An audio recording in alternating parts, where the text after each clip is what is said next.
Hi guys, and welcome. Pond here with another video for Rise of Empires, Ice and Fire. In this video, I'm going to be talking about National Quest, Province Quest, and the class manual. Big shout out to my friend Gonzo over in Undisputed Warriors who put forward the suggestion for this video, so I hope you enjoy the following content, Gonzo. So let's get started with what National Quest is and why it's important to everyone in your state. Well, National Quest involves completing a couple of tasks on a daily basis. You can do up to 3 quests a day once you've developed your class manual, and I'll talk about that a bit more. But when you start, it's just going to be the 1 quest a day, and you're going to be contributing towards the development of the state and other players around you. There are national chapters which indicate the progression of the state. There are 5 chapters, and there are a couple of requirements to progress through the chapters. So on the left-hand screen here from my main account, you'll see that we're by the throne and the 8 different buildings for National Quest. And you'll see that these buildings have a number 3 on the side of them. That's because we are in chapter 3 here at 55. If I'm completely honest, we are behind on national chapters. We should be really at chapter 4 at least by now. But there are a couple of key elements that you have to achieve to develop through the chapters. The first is the levels in your class manuals. So to go from chapter 1 to chapter 2, you have to have reached level 20. Chapter 2 to 23 is level 40, 3 to 4 is 60, 4 to 5 is 80. The other thing is number of castles in each class at that level. And this is the real stickling point. So all 4 classes in your state, there has to be 125 castles that are at the stipulated level to move up to the next chapter. That's usually fine for, if you've got plenty of lower level farmers in your farms generating resources, mains that are raiders, and quite a few. And then you've probably got quite a few farms that are also traders or mid-level castles that are traders. Generally, the toughest element of developing National Quest is architects, the 4th class, as not many people really want to have an account as an architect because it's seen as the weakest of the 4 classes, the one with the least benefits, I would say. So it's kind of key that you have some coordination as a state and put together a plan for each alliance and players in the alliance to be starting farm accounts and making them architects and investing some time in that. There's 4 or 5 players in 55 that have been really key in their contributions to that and have made multiple farms. And if you look at the older states, often you'll see there are certain alliances that have got so many farms, and it's mainly down to making sure that they progress through the national chapters quickly. So that's what it's at a state level. So let's look at it from an individual's point of view. You want to be developing your class manual. That's what it's all about. Right hand side, I've got Pond Farm 6 up here. If we click on class manual, you'll see it tells you what class you're in. So I'm Duchess, so it's a trader, and what the level is. If I've got any available points from completing levels, you get 2 points per level to then use in your manual towards progressing down the tree and unlocking new skills, or to be more specific, new cards, as they're called in this.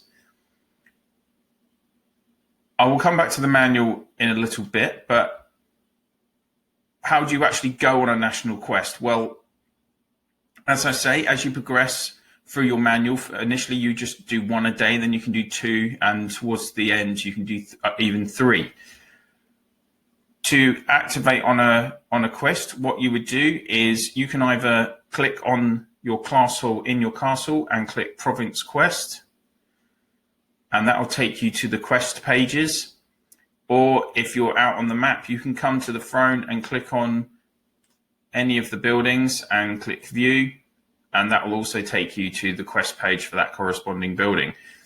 You'll see here, top, you've got the option, left and right arrows. You can scroll through the different buildings. There are 8 different buildings, and you can see that each building has a minister appointed for that week who is responsible for managing the building for the quest.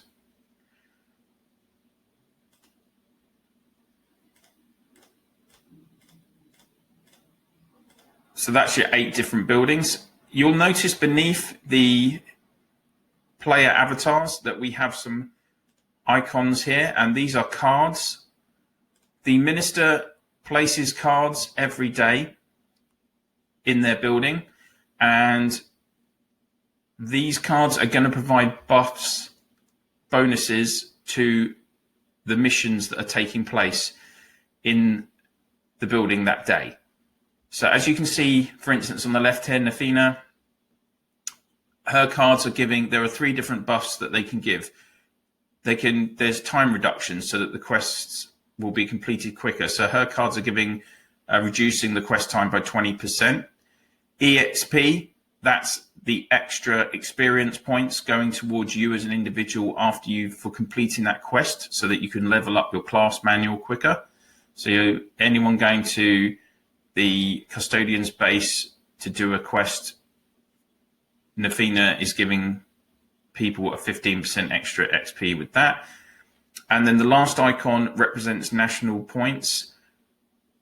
And if you look below here, we have the national point icon again.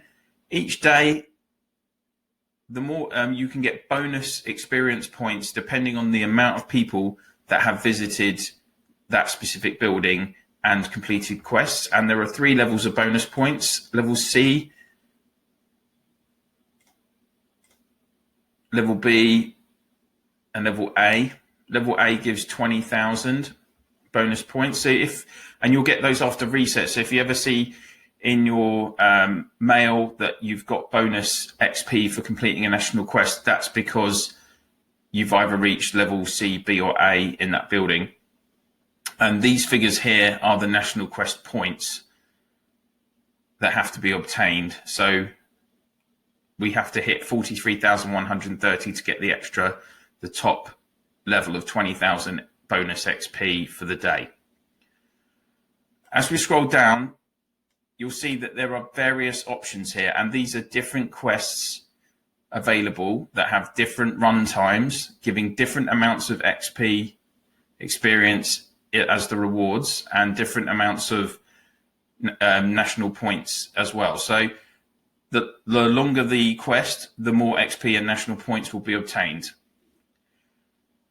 What you want to try and think about is you want to maximize the amount of XP that you're obtaining. So as we scroll down on the left here, you'll see the first quest gives 61,000, second gives 22,000, third 41,000.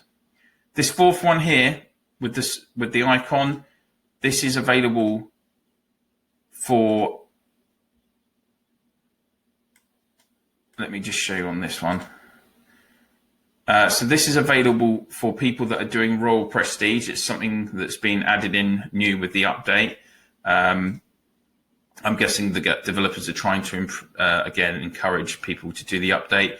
To be honest, if you're savvy, there'll actually usually be 2 other quests that have a higher XP reward than these prestige specific quests. But if you look, it is very quick. The usage time on them, it's only 1 hour to get a 61,000 XP, while the standard quest is 3 hours. So there is a little benefit. If you were short of time, for instance, you could do that one if you have shelled out for the Royal Prestige monthly package. At the bottom here, so all of these above are just single player quests. You just click on that icon and your troops would start marching off towards the building. Beneath here, at the bottom of the page, there are always options for multiplayer missions, and It's a maximum of 3 players.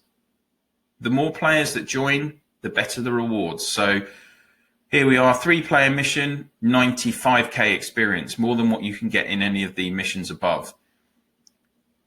Let's have a look at what's available in the Workers' Shrine. So a lot of slots available. 3-player is less. It's a 73,000.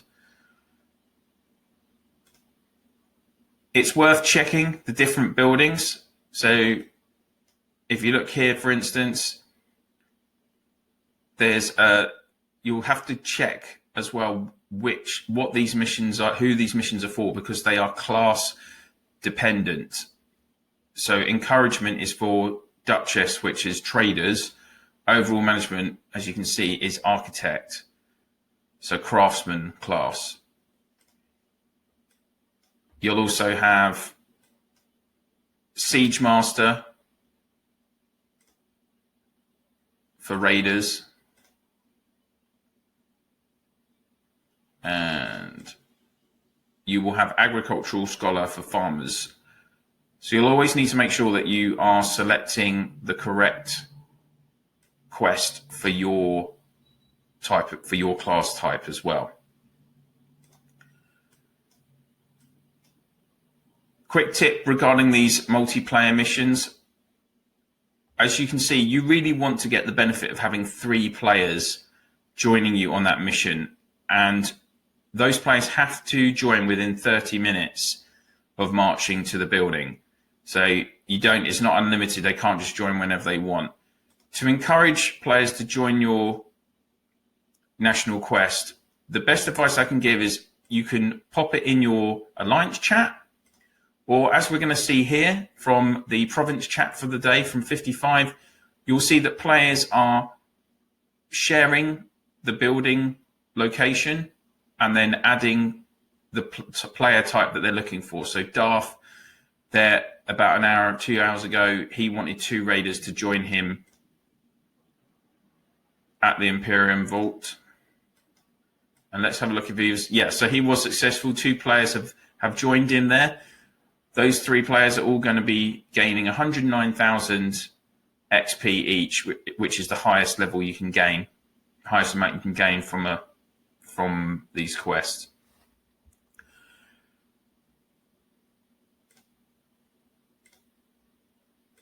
Let's look in now. Now we've looked at the mechanics of actually going on a quest. Let's look at what you get personally and as an alliance as rewards. And that is shown in the class manual. So if we click on the class manual again, now you'll see that there are lots of different elements to the manual that you have to progress through. And there are 5 different cards that you're going to see available on this manual. The first, this one with the reef and the scroll and the quill and ink pot, that is basically an automatic buff card. Any of these, so this Guild 1 card gives an extra 2% to your mission experience percentage. That you don't have to do anything with that. These cards, they're automatic. These buffs, bonuses are automatically activated once you've selected them, and it costs 1 point. If we go to the next, these are income cards, the cards that have the reef and the shield icon on them. So if we click on Specialized Ration 1, you'll see that you can allocate 5 points to this card. A lot of the cards will want you to allocate 5 points to them before you can progress to the next stage of the tree. So in this instance, I had to complete Specialized Ration 1 and Planned Spending 1 for Questing Adventure 1 to become unlocked. The cards that have multiple points attached to them, if you select it, you can see there's an info icon there. It's going to tell you the varying levels of benefit that you are getting from leveling up that card. So for Specialized Ration 1, troop food consumption at level 5 is giving you, that's minusing 100,000 off your hourly troop food consumption. One of the good benefits of being a trader. Next card icon along this EXP, this is a class card. Class cards are going to give you bonuses and help you progress through the class manual. For instance, Questing Adventurer is going to give you extra mission XP again, and it's a fixed value at level 10 of 5,000. If we click on the information icon again, so each time we leveled up, we'd automatically gain an extra 500 XP if we had this card class placed in our card use page, which I will go into in a second. As we just scroll down, you can see more automatic buff cards, income cards, class cards. This one with the two clasped hands on the front of it, Gathering Expert 1. This is an alliance card. Alliance cards are going to give benefits if you activate them in your class hall. They will give benefits to the whole of your alliance. This one will give a 0.04% bonus to gathering scores in Clash of Province. Not a huge amount, but if all 100 players were traders, you get a 4% bonus there. That's not going to be the case probably, unless maybe some farm alliances are, but it's still an extra bonus that's going to be helping. And depending on the class, there are different alliance buffs that can be given, and I'll show some of the differences in a second.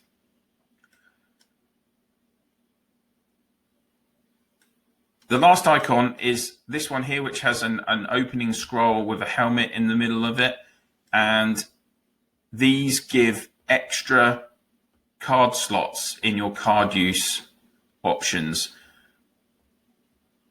Partia, the first one that you activate in the trader manual, is going to give an extra income position and class position card slot, which you can use for additional benefits.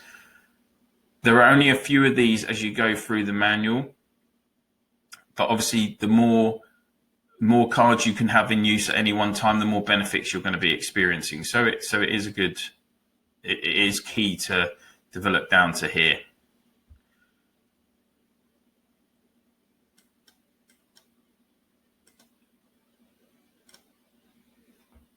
What kind of benefits can you get from these cards? Again, it depends on your class. And one important thing to just make you aware of is when you change class, your class manual and your points reset. I changed to Raider at C22, and I've had to level up again since I changed to get to level 74. If I'm honest with you, I'm a little bit, in terms of, for a castle of my development, I'm a little behind on National Quest. I should probably be into the 80s by now, but I really prioritized every single stamina point during the last couple of Reign of Chaos seasons on tiles and battles to get the top 10 contribution rewards. And that was my main focus. And if it meant that I couldn't do National Quest that day, then I didn't do it. So that's probably the reason, that is the reason why I'm a few levels behind some of the other castles in my state that are at a similar level in progression to me in other areas of the game. If we look on card use, this is actually what you're going to be, the benefits that you're going to be gaining from the different elements that you've unlocked in the class manual. And the thing to think about here is there is only so many, you're going to use so many at a time. And as I said before, when you get to those icons which have the scroll, opening scroll and the helmet on, they're going to increase your slot. So you can see on the left in my main, I can actually use 5 income cards and 4 class position cards, while Pond Farm 6 on the right here, not as developed, not as high a level. I've just got the 4 income and the 3 class position cards. How do you add a card there? Well, if you look at the bottom, you've got the 3 options for income, class, and alliance cards. as you work through the manuals on the trees and you unlock the new abilities, bonuses, you can then add them onto your positions and activate them so that they're in use. Depending on what you're doing as well, you might want to swap around your cards. So on the left-hand side, as I say, I'm a raider in my main, and I've got 5 cards activated on my income position. Income bolter that gives cavalry siege might plus 5%. I've got cavalry siege resistance plus 5%, cavalry tactical might plus 5%, because cavalry is my main legion type that I use. I've also got a buff that's given me 5% extra on my raid payload, and rush, which is giving me 5% marching speed increase. So we look down on class position. So these are the cards that are going to help you develop and level up quicker. I've got more work, more gain 1, which gives me an extra daily national quest. So I can do 2 quests a day in my main. Fast Learner 2 gives me a fixed extra 24% mission XP on top of the basic XP for every mission that I do. Questing Adventure 4 gives me an extra 5,000 XP on each mission. And Fast Learner 1 is giving me an extra 15%. Carrying capacity is activated in alliance position, and this is giving everyone in my alliance an extra 3% on their payload when they raid.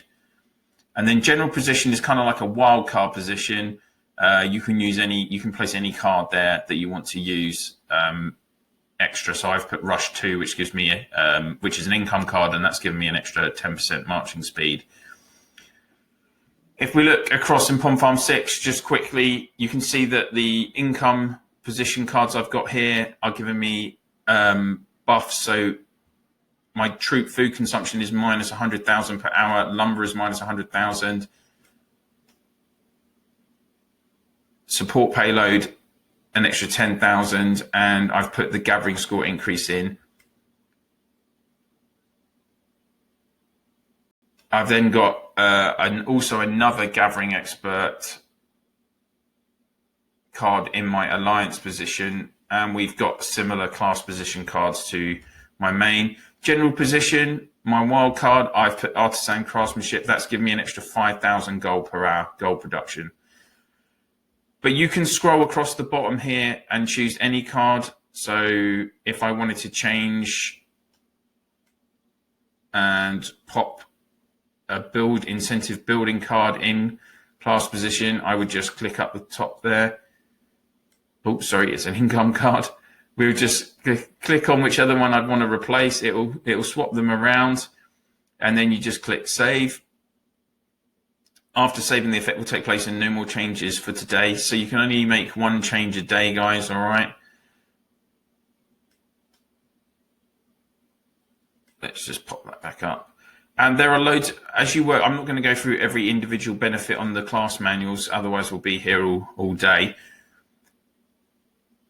One thing I want to focus on in the class manual before I finish the video is resetting your points, guys. Top right hand corner of the class manual screen, you can click reset points. Reset class cards it's going to cost you 3,000 diamonds.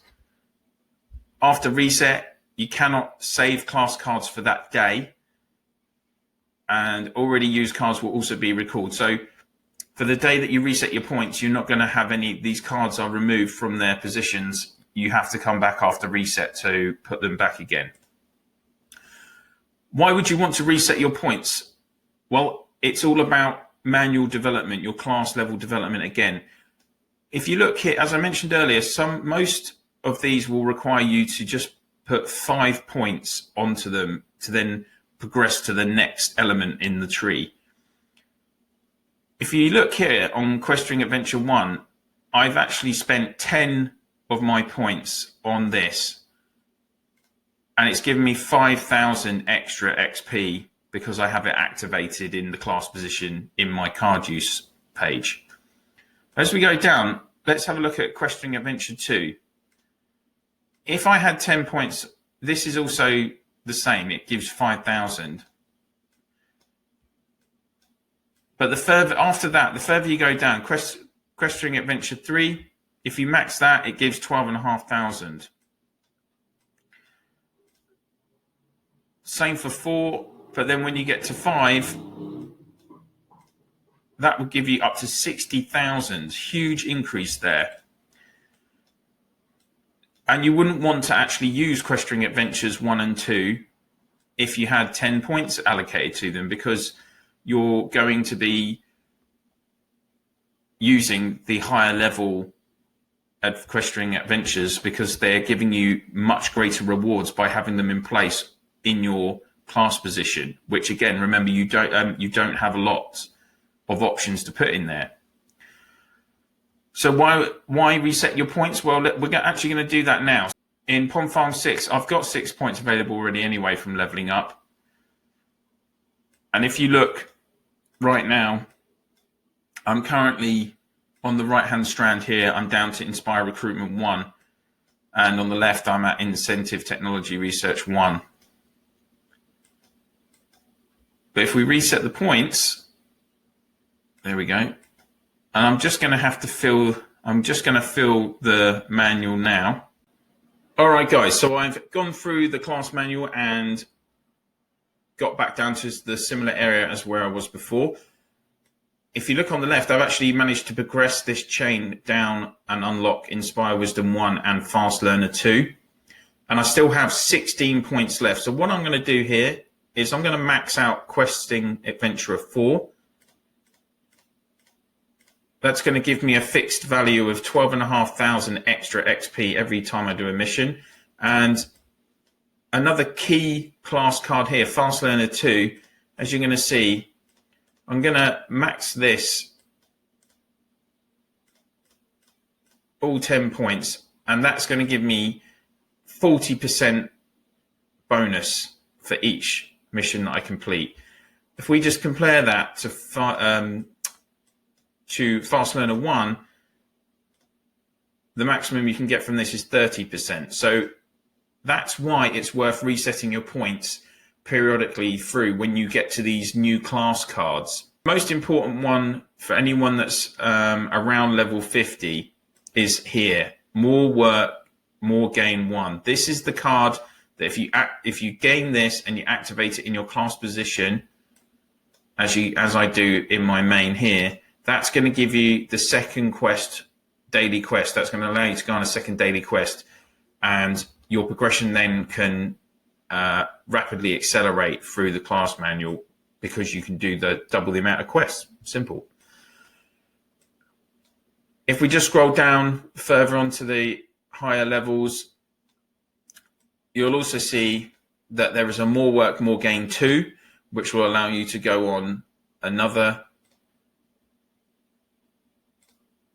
If you activate that, that will allow you to go on another 2 quests. And as I say, there's some much better buffs here as well once you get further down. So equality is going to give you personal arms race resource reward plus 20%. So that'll even improve. That's the hourly challenge. That's going to give you 20% better rewards on the hourly challenges, which is that would have a significant benefit, particularly if you're just doing it in a farm that's a trader. Got a Fast Learner 3 as well, which is going to give you a maximum benefit of 60% increase once you get down to that sections. So that's National Quest and your class manuals, guys. It's quite a complicated section of the game, and you do have to play smart with resetting your points at the right time so that you can unlock those next set of higher benefit class cards for your class manual. And you can use the different cards available for you. Don't just stick them in your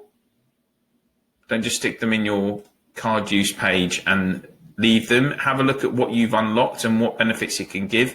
For instance, as raiders, we unlock throne might benefits here. So if you're doing throne battles, you'd want to swap these cards up into your income position, or use one of them in the in the general position on that Friday night, Saturday morning when you're having a throne battle. So it's just about being smart, spending the time to see what you've unlocked and how it's going to benefit your account, depending on if it's your main account and you're raiding, or if it's a farm account and there are going to be options there that are going to help you generate resources.